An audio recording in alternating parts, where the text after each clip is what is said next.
in this section, we're going to talk about the exponential functions. Here is section 12.2 and your exercises from this section. You can see them on the screen.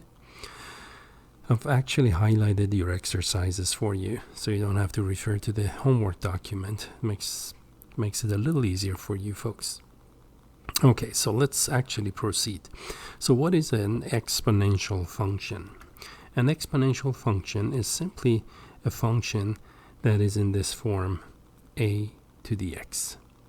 Now here a is a constant, okay? So we'll see numerous examples of this function in a few minutes.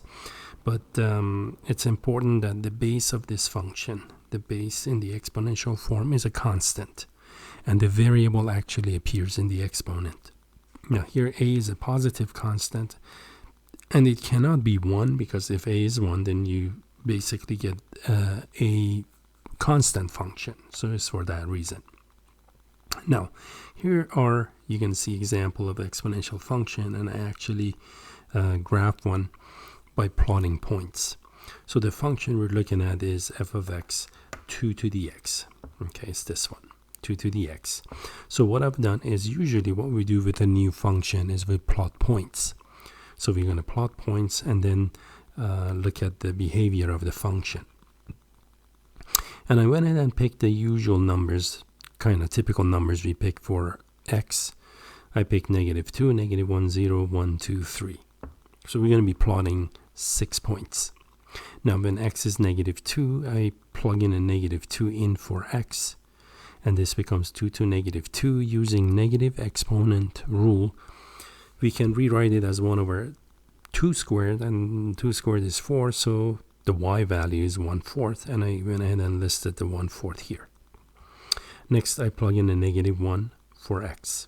When you plug in a -1 for x, the expression reads 2 to -1 equals 1/2. And of course, I use the negative exponent rule for this one again. So my second point is -1, 1/2. And then next time x is 0, we get 2 to 0 is 1. And this would be the next point, 0, 1. Let x be 1. 2 to the first power is 2. Let x be 2. 2 squared is 4. 3. 2 cubed is 8. And so on. And that's how I got these points. And then I went ahead and plotted the points. So -2 and 1/4. That's actually going to be this point right in here. -2 and 1/4. It's this point, this tiny point right here. Okay, it's actually the point right in here. And then when x is -1, y is 1/2. When x is 0, y is 1. So that would be the y-intercept. 1, 2 is this point. And 2, 4. 2, 4 is going to be this point. This one. That's 2, 4. And of course, the last point, the highest point here is 3, 8 on my graph. So you kind of see that general pattern, the exponential pattern that the function is known for. Exponential functions, the ones that are actually increasing, such as this one, rise quite rapidly. Now, we can generalize what we have seen here, and I'm going to give you a summary of the properties of this function.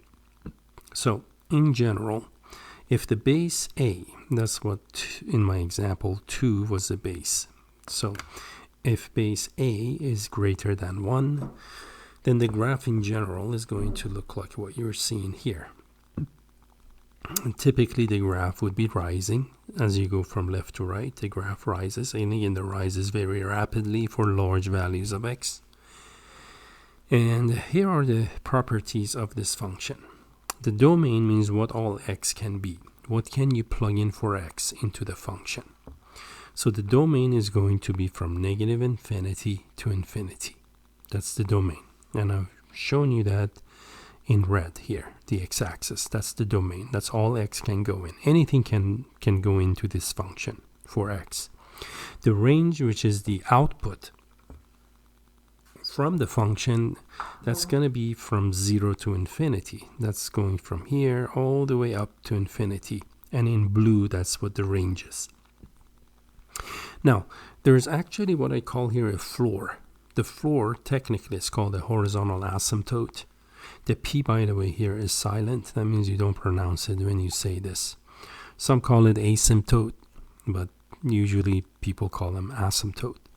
So the horizontal asymptote is going to be this red line. So what do we mean by that? That means the graph will never touch nor cross the floor, the horizontal asymptote. And in this case, again, the x-axis, which is line y equals 0, is the horizontal asymptote or the floor for the function. Remember, the graph cannot cross this line, this axis. The function is increasing, and you can see that as you move your pen or pencil on the graph, as you go from left to right, it's always rising. So that makes it increasing. The y-intercept is at 0, 1. And there is no x-intercept. Remember, the floor cannot be breached by this function. And the function, of course, is 1 to 1. That means if you draw a horizontal line anywhere on the graph, the horizontal line, it's going to only cross the graph at 1 and only 1 point. Now, coming from section 12.1, remember the implication of this is that because the function is 1 to 1, therefore it will have an inverse. So this is a very useful function. And in the next section, we actually talk about its inverse. So let's take a look at this exercise. This is actually an exercise in the book, exercise number 23. And we want to graph this function. Now, this one, the base of the function is 1/3. So this is the base, 1/3 to the x. And again, I went ahead and plugged in the x values, plugged in -2, another -1, then I put in 0, 1, 2. So I'm plotting 5 points. When x is -2, 1/3 to -2, I'm using the negative exponent property, which allows me to flip the fraction. 1/3 becomes 3/1, and you change the negative to a positive. So 1/3 to -2 actually becomes 3/1, which is 3 squared 9. 1/3 to -1 becomes 3/1, and that's 3. 1/3 to 0 is 1. Remember, any non-zero number to 0 power is 1. And 1/3 to the first, any number to first is itself. 1/3. 1/3 squared means 1/3 times 1/3, and that's 1/9. And then I went in and plotted these points. So you see a couple of points I have. Notice this function, by the way, again has a y-intercept of 0, 1. All exponential functions will go through 0, 1, unless you shift them to the right, to the left, higher, lower. You may flip them upside down, reflect them about the x-axis, y-axis. Those are just manipulation, or what we call transformations. But without any transformations in their most basic forms, all exponential functions will go through point 0, 1. Now, we can generalize this work. And I will show these functions, a few of these, later on Desmos using a graphing utility. So you see better graphs of these. So in general now, the same function f of x, a to the x, for when a is between 0 and 1 now, it's going to look like this. It looks, I had a typo there, sorry. There you go. It looks like the following. So it's going to be actually decreasing function. Remember, we just did 1/3 to the x. So I'm just drawing inspiration from that and generalizing this. Your domain is still all real numbers. The range still from 0 to infinity. The floor, the asymptote, is at y equals 0. Here's the y-intercept 0, 1. So here I wrote the information. That's the domain. That is the range. The function is decreasing. You go from left to right. It drops quite rapidly. And of course 1 to 1. So it does have an inverse. Now, let's take a look at another exercise here. This time, exercise number 16. Okay, now in exercise number 16, we're going to graph, this is number 16. We're going to graph 2 to the x minus 4. Now, because of the -4 on the outside, so the way you do this is you actually graph 2 to the x. So the function that's actually in dotted form, right? This one that is dotted, this is 2 to the x. That's what that is. And then because of -4, you actually go down 1, 2, 3, 4. So the point used to be 0, 1 at a height of 1 unit above the x-axis. Actually drops 4 units below the x-axis, right? So it's going to go from 0, 1. Again, it's going to go from height of 1, 1, 2, 3, 4, down 4. And this is what the graph looks like. Okay, the floor also moves along with it. It was at y0, it drops 4 units. So all of the graphs that are in the form of 2 to the x plus or minus a number, if this was positive 4, you move the graph up 4 units and the floor with it. So that causes a vertical transformation. It's going to be a vertical shift of the graph. Now, that's about all it is in this section. So at this point, we're going to go to Desmos, and I'm actually going to graph these functions for you. We're going to do them together. And for this work, again, we're going to take a look at the graph of 2 to the x, 3 to the x, and 4 to the x. And for the fractions that are less than 1, we're going to look at 3/4 to the x, 1/2 to the x, and 1/4 to the x. And you kind of see what these look like. So let me go to Desmos now. And there it is. Okay, first we're going to begin with 2 to the x. Okay, so let me put my keyboard in. Okay, now the graph of 2 to the x, that's going to be 2 to the power of x. And there you go. You see this red curve. Again, this point is 0, 1 right in here. You see that? So the graph rises very rapidly, and let me shrink it a bit. You can see how fast this thing grows. Just 2 to the x. The exponential growth is very rapid. And on the negative side, let me move it over, okay, and enlarge it. On the negative values of x, see how quickly also it drops. And it looks like it's touching, in fact, on the graph, looks like it's touching the x-axis.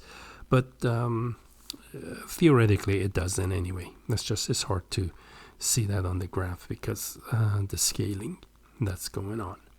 But anyhow, that's what the graph looks like. Now let's take a look at graph of 3 to the x. So what I'm doing actually is I'm increasing the base. There's 3 to the x, and let's take a look at 4 to the x. And you can see this is what we're talking about, the general graph of these functions. They're always going through 0, 1, the key point, right? This point is 0, 1. They're all going through that point. And let me shrink this. Okay, and then let me enlarge the graph. Okay, so the red curve is 2 to the x. The one in blue in the middle, that's 3 to the x. And this one is 3 to the x. You see that? So as the base increases on the positive side, the graph lies above the previous ones that are lower than that with a lower base. But then because of the negative nature of x and the reciprocal property of negative exponents, as x actually decreases, the function here, look at the red one, and then the blue and the green, the function actually gets much smaller rapidly. So I think this is a good illustration of, again, the exponential functions. We looked at 2 to the x, 3 to the x, and 4 to the x. Now, let me change these. Okay, so instead of 2 to the x, now I'm going to go the other 3 that I mentioned, right? Those were 3/4 to the x. So first, I'm going to go 3/4, and then we're going to make it, raise it to the x power. And then we're going to change this one. We're going to turn this one into 1/2 to the x. And that's 1/2 to the x. And then finally, we're going to look at, instead of 4 to the x, we're going to go 1/4. And we're going to go that to the x power. And although that is right, but I'm not happy with the form of this function. there. Still not really quite happy with it. There you go. This is better.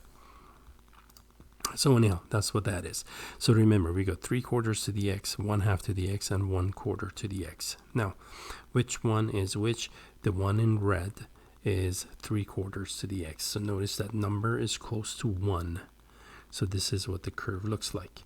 As the fraction gets smaller, remember 3/4 is close to 1.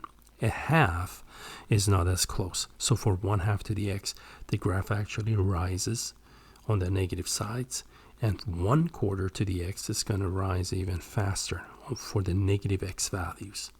But then on the positive side of things, you can see 3/4. Remember, that was the red one, right? Look at the positive sides. So the red is 3/4. This is 3/4. Then we go to 1/2, and then we go to 1/4. So for positive x values, as the base decreases, it actually gets much closer to the x-axis. And that's going to be what the graph looks like. And let me show you that exponential effect. And there you go. So this is what it looks like. Okay. So hopefully, again, that helps put things in perspective for you for this section.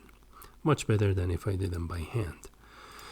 So we're done with this section. Looks like a pretty brief section. So with this, you should be able to now do your homework problems. And I think that wraps things up for us in section 12.2. So we're going to close this lecture up with that.